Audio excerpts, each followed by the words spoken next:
Ya Nabi, salam alaika. Ya Rasul, salam. Kita akan melanjutkan Salam hadis alaika. kitab Mustafa Falihin yang dikarang dan dirangkum oleh guru tercinta Sayyidil Walid Murabbi Ruh, Murabbi Arwahina Sayyidil Habib Umar bin Muhammad bin Salim bin Hafid. Kita doakan mudah-mudahan beliau panjang umur, Allah kabulkan hajat-hajatnya, Allah mudahkan segala bentuk urusannya, dan Allah berikan kepada kita keberkahannya dunia akhirat. Kita baca bersama hadis malam ini, hadis yang ke-61. Bismillahirrahmanirrahim.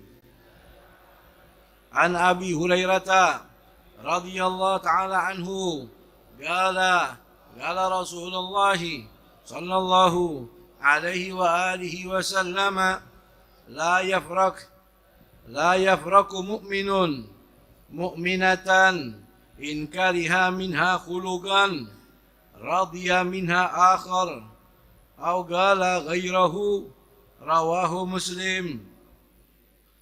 Artinya dari Imam Abu Hurairah radhiyallahu taala anhu ardah, Rasulullah sallallahu alaihi wa alihi wasallam bersabda, janganlah seorang mukmin berpisah dengan seorang mukminah istri jika ia tidak menyukai suatu akhlak pada si wanita, maka hendaklah ia melihat sisi lain yang ia ridhai.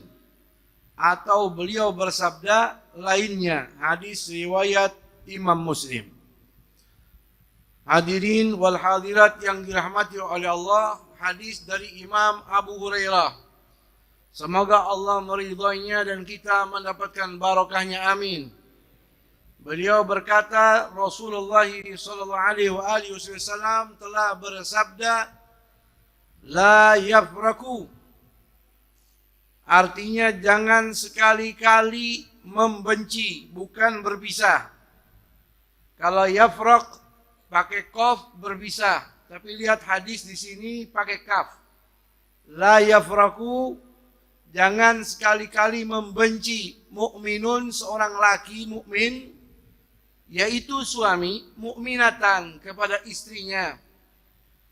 In kariha minha khuluqan, jikalau suami ini ada tidak suka dengan khuluqan, salah satu sikap yang muncul dari istrinya, radhiya minha akhara, kata Nabi boleh jadi ada sifat-sifat mulia yang lain yang dia suka. Qala, atau dalam riwayat yang lain Nabi bersabda ghairah, boleh jadi ada sifat-sifat selain yang jelek dia bakal suka. Hadis riwayat Imam Muslim. Hadis ini, saudara hadirin wal hadirat yang dirahmati oleh Allah, hadis yang mengajarkan kepada kita sifat-sifat keluhuran daripada nasihatnya Rasulullah, agar kita itu senantiasa segi pandang kita tidak melihat sisi negatif saja. Bahwa dalam kehidupan manusia, laki maupun perempuan, ada sisi positif. Betul. Orang itu enggak selalu jelek. Orang itu enggak selalu busuk. Tapi kadangkala dia memiliki sifat-sifat keluhuran. Istri kita yang kita anggap jelek boleh jadi satu sisi yang kita pandang. Padahal di balik sisi jeleknya itu ada ribuan sifat-sifat yang mulia yang kadangkala kita lupa untuk memujinya. Sehingga kata Rasul, la yafrak, jangan sekali-kali kalian membenci berlebihan. Kita pukul rata salbiat, sisi negatif secara keseluruhan, jangan, kata Rasulullah sallallahu rabbi wasallam alaihi. Karena ada sisi baiknya. Ketika seorang suami memandang istrinya hanya dengan sudut pandang negatif saja, sikapnya, tingkah lakunya, ucapannya, perbuatannya selalu ternilai dengan nilai negatif, maka akan mendorong dan menjerumuskan suaminya kepada perbuatan yang tidak diinginkan. Sehingga sang suami tadi yang menganggap perempuan tadi sangat jelek, tidak punya sisi positif, akan lebih mudah memukulnya, menghardiknya, mencaci makinya, nauzubillah, sampai ujung-ujungnya bisa-bisa mentalaknya. Ngerti? Paham? Nyambung? Itu tujuan hadis ini. Sehingga baginda Nabi kita Muhammad SAW membuka sudut pandang kita. Fa in kariha khuluqan radhiya minha khuluqan akhar. Kalau Anda tidak suka dengan satu sifatnya, Anda suka dengan sifat yang lainnya mungkin. Mungkin dia tawadhu, mungkin dia rajin, mungkin dia pintar memasak, mungkin dia amanah, mungkin dia bisa mengurus anak, mungkin dia bisa mendidik anak kita baca Al-Quran. Masih banyak sifat-sifat mulia. Baginda Nabi kita Muhammad SAW diutus oleh Allah kepada kita untuk memperbaiki akhlak kita. Betul? Innama bu'itsu liutammima makarimal akhlak. Hadis malam ini saudara berbicara tentang keluhuran akhlak. Yang kita semua hidup berumah tangga sangat membutuhkan sifat-sifat mulia ini, baik laki atau perempuan. Betul? Semuanya butuh. Bahkan kalau kita perluas hadis ini keterkaitannya bukan hanya seorang suami kepada istrinya, tapi setiap di antara kita kepada orang lain. Jangan memandang dari sudut negatif saja. Banyak orang lain yang memiliki sifat-sifat positif. Kita butuh dengan sifat adab ini untuk menjadi satu kaidah. Kaidah apa? Kalau orang rumah tangga memiliki sisi sakinah, mawaddah, warahmah.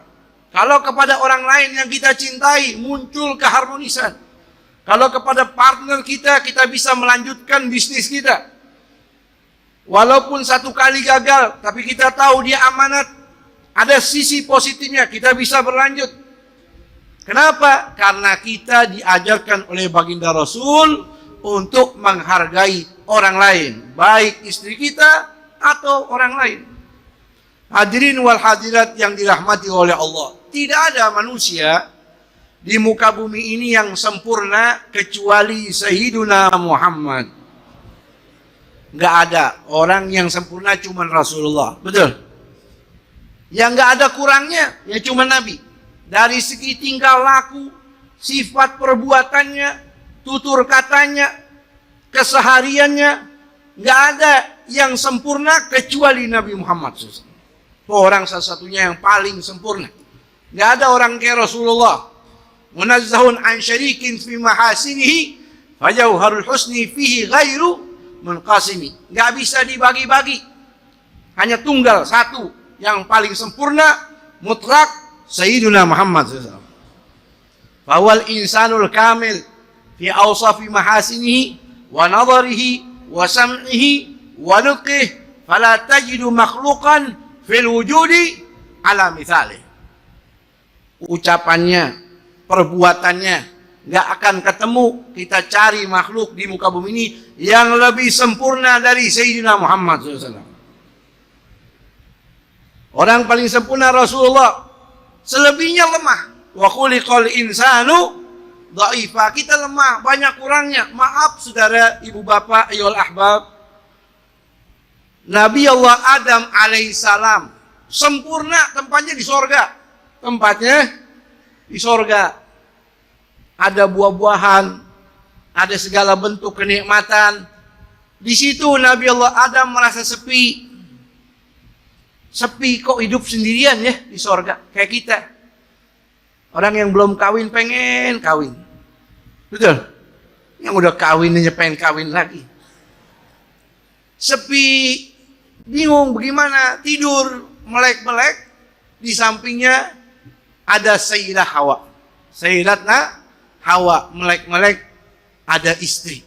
Allah kasih, Allah ciptakan dari tulang rusuknya Adam menjadi Sayyidatna Hawa. Tidur melek, ada istri. Subhanallah. Wa khalaqa minha zawjaha wa batha minhuma rijalan katsira wa nisaa. Dari situ muncul manusia yang banyak, laki sama perempuan, saudara dasarnya satu. Dari Nabi Adam terus Bisa jadi dua, ada laki, ada perempuan. Enggak sama. Walaysa dzakaru kal unsa, laki sama perempuan beda. Lidzakari mithlu hadzil untsain. Laki-laki dapat 2, perempuan 1 dalam warasa. Lalu kesamanya di mana, Beb? Dalam segi amal. Man amila salihan min dzakarin au untsa wa huwa mu'minun falanuhyiyannahu hayatan thayyibah. Kalau beramal soleh, laki perempuan, Allah kasih hidupnya berkah. Itu kesamaan. Yang paling mulia yang mana, Beb? Laki atau perempuan? Yang paling bertakwa. Inna akramakum indallahi atqakum. Inna khalaqnakum min dzakarin wa untha wa ja'alnakum syu'uban wa qabaila lita'arafu. Inna akramakum indallahi atqakum. Yang paling mulia, yang paling bertakwa. Yang paling besar haknya yang mana, Beb? Laki. Haknya perempuan khidmah kepada suaminya, ngurus anak. Tapi haknya suami lebih besar. Ngurus istri, ngurus anak, ngurus ibu bapak. Betul. Makanya ar-rijalu qawwamuna 'alan nisa. A'dhamun nasi 'alal mar'ati zawjuha wa 'alal rajuli ummu. Hak yang paling besar bagi perempuan ya suaminya. Tapi bagi suami siapa? Ibunya. Itu perbedaan antara laki dan perempuan. Ayolah ahbab, saudara hadirin hadirat yang dirahmati oleh Allah. Oleh karena itu, kalau kita tahu istri kita bukan manusia sempurna, bagi para istri juga harus sadar, kita sebagai suami bukan manusia sempurna. Betul. Manil ladzi ma sa'agattu wa man lahul husna faqat. Kata ulama, siapa orang yang punya salah? Semuanya punya salah. Kullu bani Adam khata'in wa khairu khata'ina at-tawwabun. Semua orang punya salah, laki, perempuan, suami, istri, semua punya salah. Yang benar yang taubat sama Allah Subhanahu wa ta'ala. Enggak ada yang sempurna, suami enggak sempurna, istri juga enggak sempurna. Yang paling salah siapa, Beb? Yang paling salah orang yang memandang istrinya hanya dengan sudut pandang negatif. 1000 kebaikan istri, saudara, gara-gara satu kesalahan yang tidak fatal, gugur di mata suami. Ini yang paling mudarat. Yang paling disayangkan, sebaliknya juga.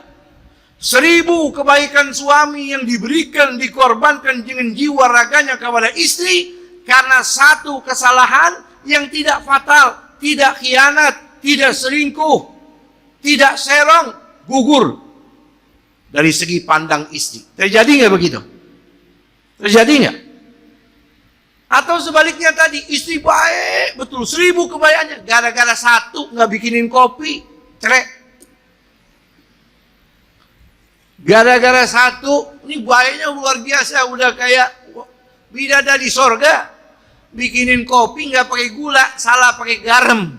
Ribut, saudara, 2 bulan nggak ngobrol.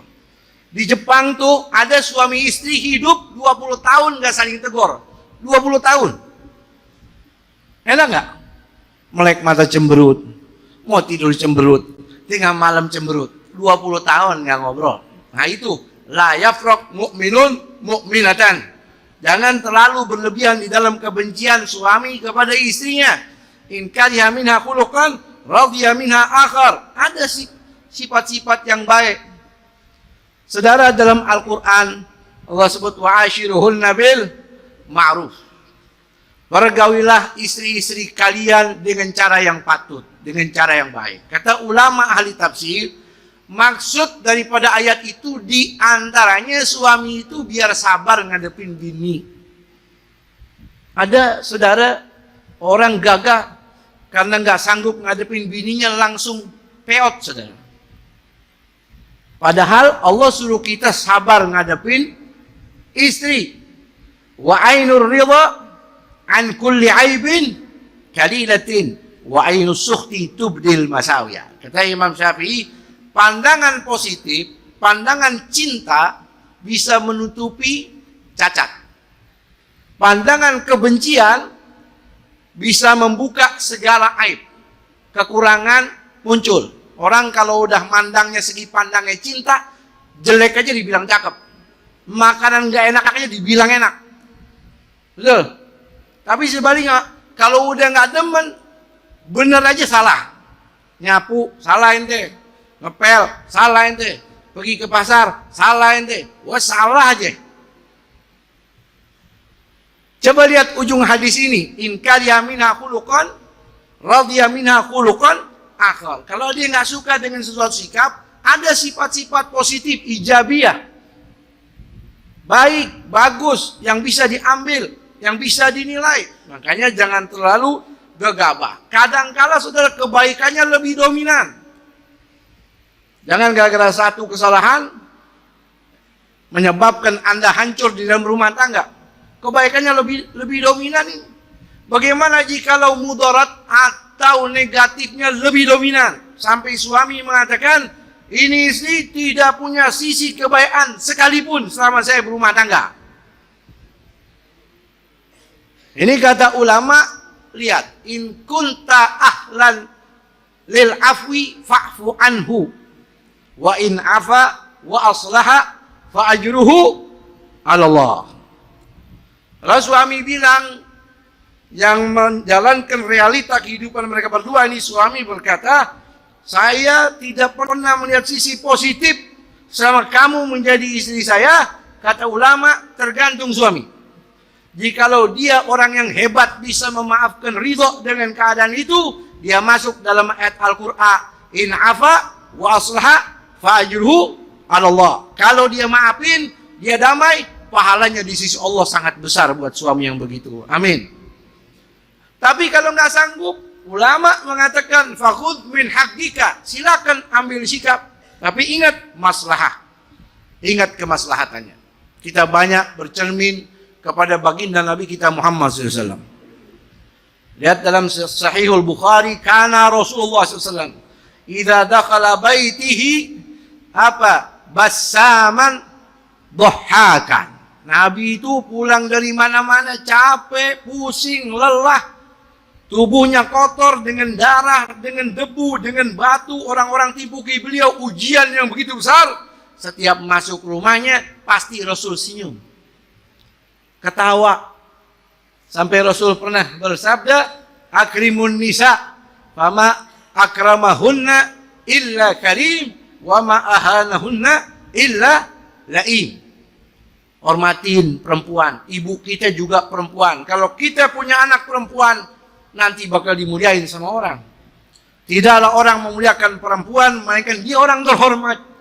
Tidaklah seorang laki-laki menghina perempuan, melainkan dia orang terhina. Na'udzubillahi min zalik. Kita lihat bagaimana Sayyidina Umar ketika menjadi Amir Mukminin, presiden dah kalau bahasa kita. Datang rakyat kepadanya, salah seorang di antara mereka mengeluh, wahai Amir Mukminin, saya punya bini, saya punya istri membangkangnya luar biasa, nggak sanggup saya. Baru sampai depan pintu pengen ngeluh nih, udah dengar teriakan bininya Sayyidina Umar. Lagi caci maki Sayyidina Umar. Sayyidina Umar nggak jawab apa-apa. Ketika ketemu dengan Sayyidina Umar, dia bilang, udah dah, anak pulang aja. Sini dulu. Nggak jadi. Sini. Kenapa? Anda datang mau ngeluh soal bini, nggak tahu bini ente lebih parah. Gal Sayyidina Umar begini, inna li atahammalha li hugugin laha alayya. Saya itu sabar karena ada hak yang harus saya tunaikan sama istri saya. Kamu harus tahu, istri saya itu annaha tabbakah li ta'ami. Saya makan yang masak dia. Ghassalah li thiyabi, baju saya kotor yang mandiin dia.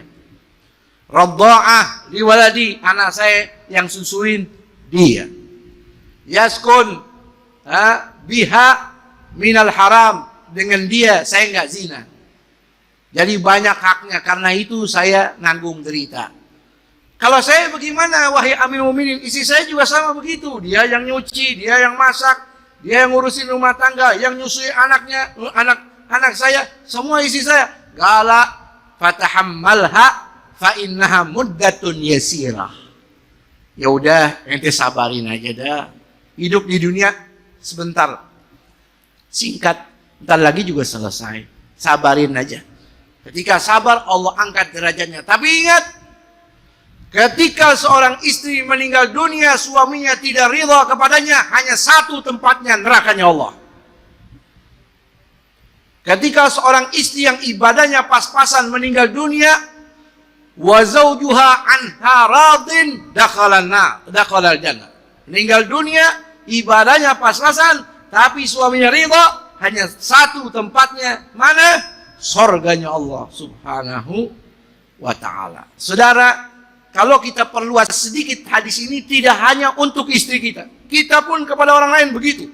Berikan kepada orang 1000 uzur.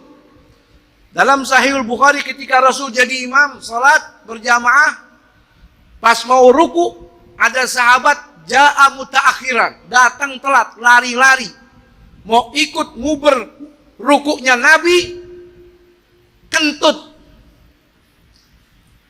jalbatan dojijan, kentutnya hampir semasjid kedengeran.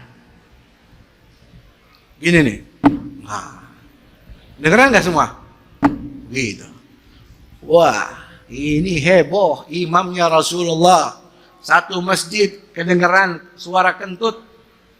Wah, ini nggak tahu makannya apa di semasjid, beneran. Falamman tahati sholat, selesai sholat, sahabat udah nunggu nih apa yang akan dilakukan oleh Rasulullah SAW. Lihat, Rasul lihat sisi baik dari orang itu. Rasul doain, ya fulan, zadakallahu hirsan wala ta'ud. Mudah-mudahan Allah tambahin semangat ente. Tapi ingat, jangan diulangin lagi ya. Rasul tahu ini orang nguber, pengen salat jamaah dengan Rasul, tapi nggak pengen terlambat ketinggalan rakaat, cuman nggak ketahan, lepas saudara. Kata Rasul, mudah-mudahan Allah tambahin semangat ente dalam ibadah. Tapi ingat, wala ta'ud, jangan diulangin lagi ya.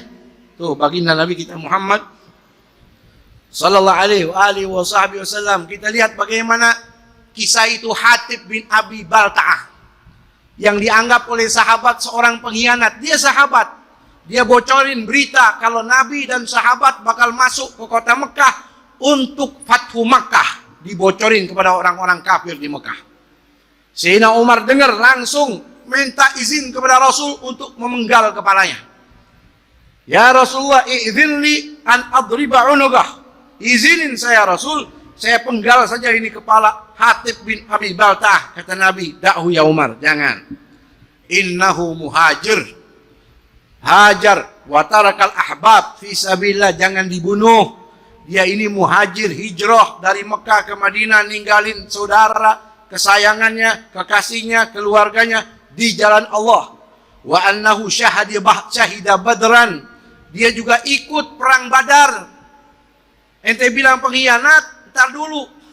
Fa'al wa ma yudrika ya Umar la'allahu qad yakun qad tala'a 'ala Allah annahu min ahlil Badr.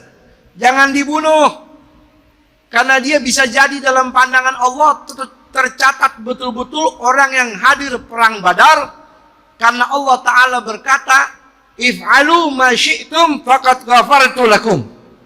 Kata Allah setelah perang Badar, wahai orang-orang yang ikut perang Badar, silakan Anda berbuat semau kalian, aku telah ampuni dosa-dosa kalian. Jangan bunuh dulu.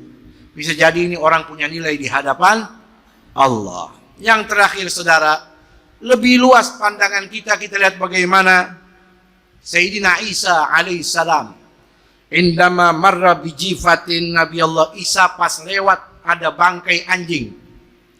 Bersama sahabat-sahabat yang begitu banyak saat itu bersama Sayyidina Isa, ketika lihat ada bangkai anjing, ada yang satu lari, ada yang satu pegang hidungnya nggak kuat, ada yang satu bilang alangkah kotornya, ada yang satu lagi bilang alangkah najis dan menjijikannya binatang itu. Nabi Allah Isa ambil sisi positifnya. Apa? Ma abyadha sinnuha, alangkah putih gigi anjing itu, alangkah putihnya gigi anjing itu. Subhanallah. Oleh karena itu luaskanlah sudut pandang kita di dalam berumah tangga dan di dalam berbaur sesama kita, sesama orang yang kita cintai. Semoga Allah jadikan kehidupan kita kehidupan yang dipenuhi dengan makna-makna akhlak nabawi. Hadanallahu wa iyyakum ajmain. Assalamualaikum warahmatullahi wabarakatuh.